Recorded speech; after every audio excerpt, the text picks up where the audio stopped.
This is Cashology by FMBO, a podcast devoted to the art and science of managing your money. It's like school, but your only homework is living your best financial life. Class is now in session. All right, listeners, raise your hands if you feel totally ready for retirement. I want it noted that my hands are not raised. Actually, only 58% of Americans are actively planning for retirement right now. And I have to tell you, I have big dreams for retirement. I think it would be great to be in my 60s and retired in Paris, and I want to know how to get there. Welcome to the Cashology podcast, hosted by your guide on the path to financial savvy and retirement savvy, me, Juli. Today we have with us someone who I'm very excited for us to tell us about retirement, Barbara Rizvi. She's been with the bank FMBO for 5 years and is currently Director of Financial Planning and has been a certified financial planner for over 10 years. Today, Barbara is going to help us all plan for our dream retirement. Hi, Barbara. Hi, how are you? Great. I'm excited to talk about what I need to do to get to Paris because I think it's going to be a long road. Well, I think to start with is have a good understanding of how you're already saving now and what your expenses are going to look like in retirement. So, for example, if you feel like you're already saving quite a bit now, let's say 10 or 15% of your paycheck, you're probably going to be okay. But if you're not, you probably need to ask yourself, what more can you do? So when you're looking at what your expenses might look like in retirement, the best place is to start with what you know now, which is having a good understanding of where you spend your money now and how much you're spending. And you'd be surprised how many people don't really know the answer to that. So look at your expenses the last few months, and that'll give you an idea of what you're spending now. But don't leave out the fun things. A lot of people will look at it and just use their utility bills and their gas and their car insurance, but they forget they also go shopping, they go out to dinner, they travel, they buy gifts for friends and family. So keep all your expenses in mind and be honest with yourself on what you're actually spending.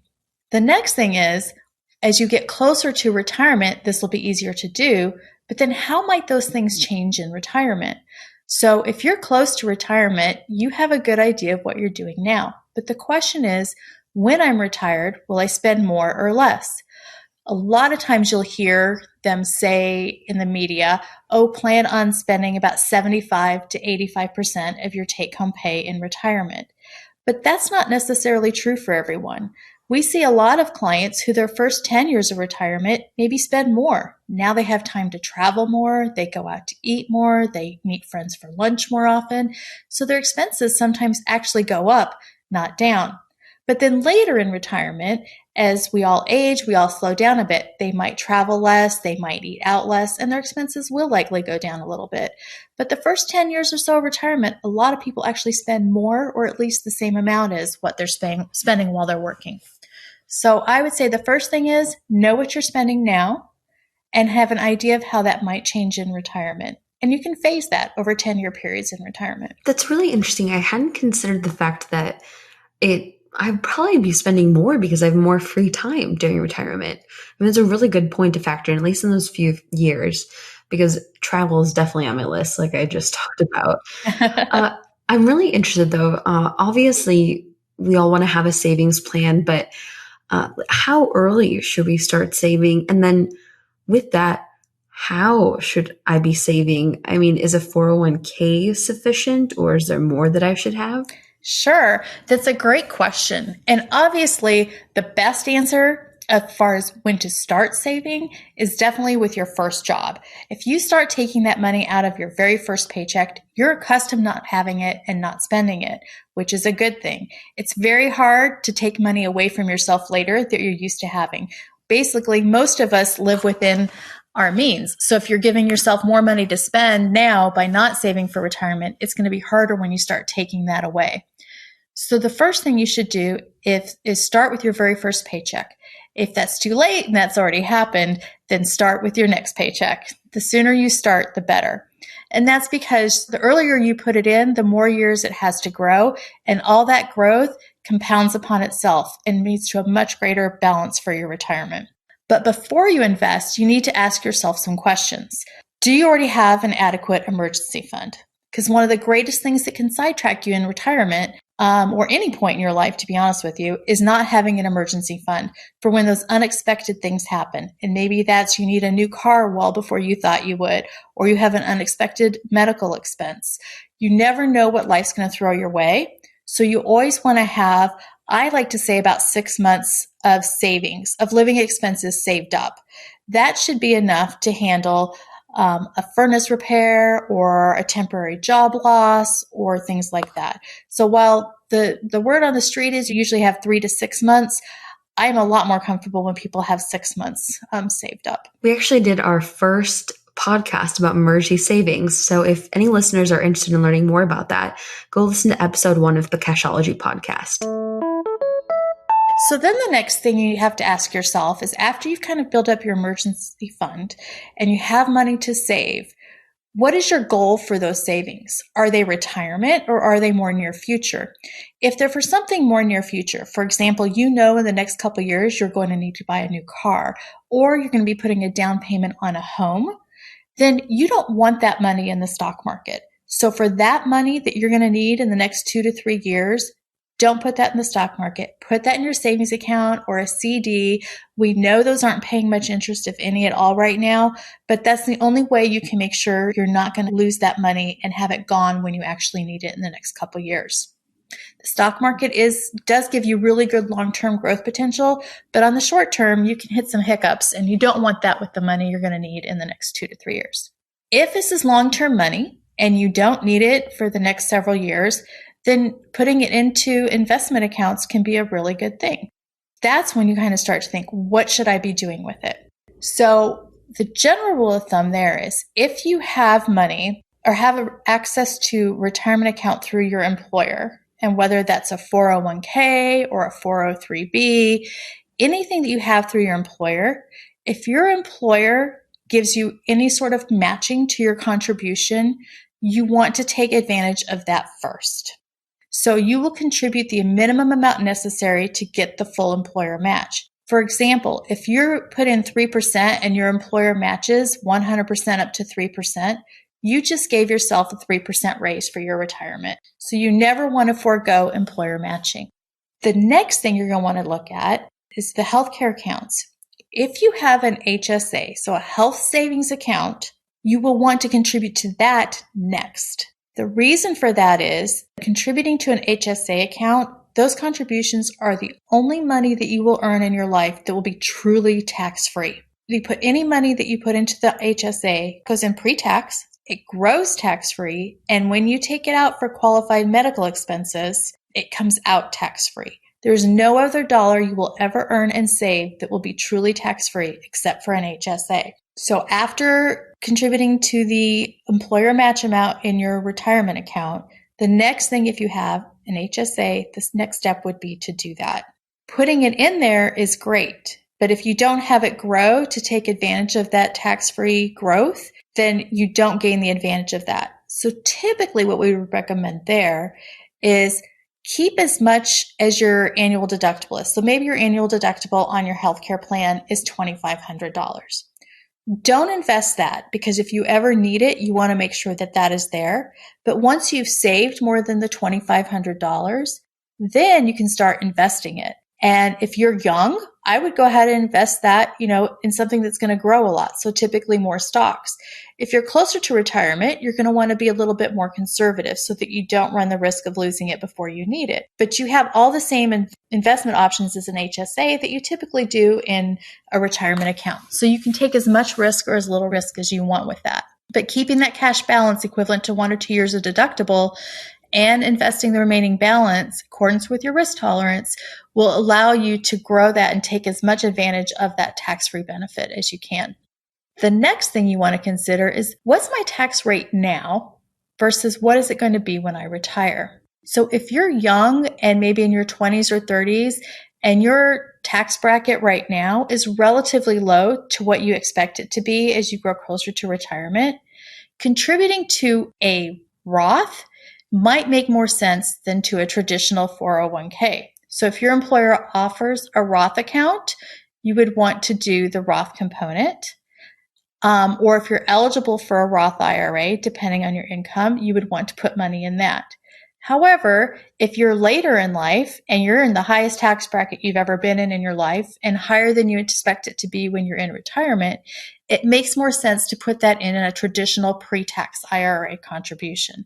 So a traditional 401k contribution or traditional IRA.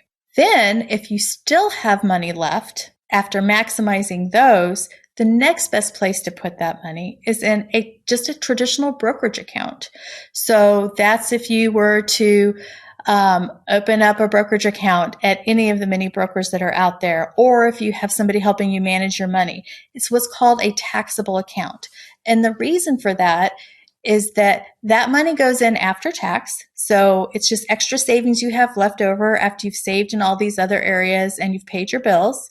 So you've already paid taxes on it, but now you're investing it. When you take that out later in retirement, that will be more tax efficient than what you've put into a traditional 401k. And I know this gets a little complicated, but the general gist of it is whatever you put into your traditional 401k now, you're not paying taxes on it. But when you're retired and you take it out, every dollar you take out, you're going to have to pay income taxes on, just like it was a paycheck almost. Whereas if it's in a Roth, you don't pay any taxes when you take it out, nor with an HSA. And then on these taxable accounts I'm talking about, kind of the brokerage account, when you take money out of that, it's at a lower tax bracket. And that's because it's counted as capital gains.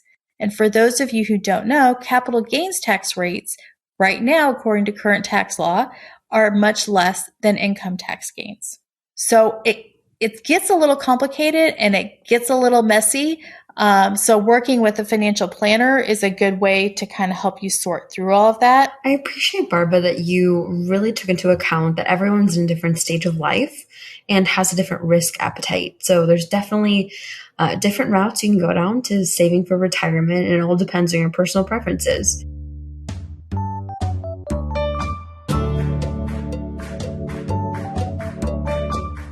So I'm wondering, Barbara, I have a long road to retirement, and I'm wondering what kind of hurdles do I have in my future?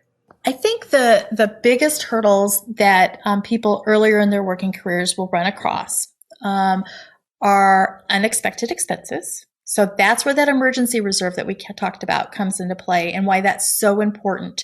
You don't want to get sidetracked because life happens. Like we said, it can be something like needing a new car before you thought you would, but it also could be something more significant like a health expense that you weren't planning on. So keeping those items in mind. Another hurdle that people don't expect, but that happens is a job loss. And again, that emergency fund can help carry you through that so that you don't go into debt or rack up credit cards or find yourself financially strapped because of a short-term job loss. As you get a little bit older, what side rails people, and this is really an important one for people with children to think about, we always want what's best for our children. The problem is sometimes what's best for them isn't necessarily what's best for our retirement. So we really encourage people to avoid side railing their retirement to pay for an extravagant wedding or to pay for an expensive college tuition. You can take out loans, or your child can always take out loans to pay for those things, but you can't take out a loan to fund your retirement.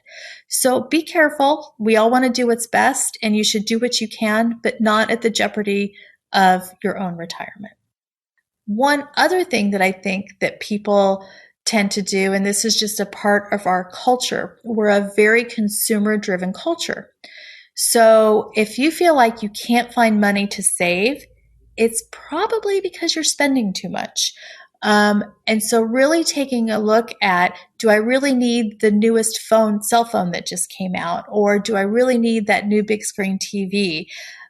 Really ask yourself on some of those bigger purchases that tend to eat away at our savings, is that something I really need or just something I want? And if you're not saving enough for retirement, I recommend you really look at your expenses and making sure that you're not buying too big of a house or too many gadgets or replacing them just because the newest and greatest is out. But really kind of look at yourself and where you can step back and save a little bit more money. Barbara, you've given me a lot to consider about my road to retirement and what I need to do in order to prepare well enough to have the lifestyle that I want once I get to that point. So I really appreciate you being our guest today.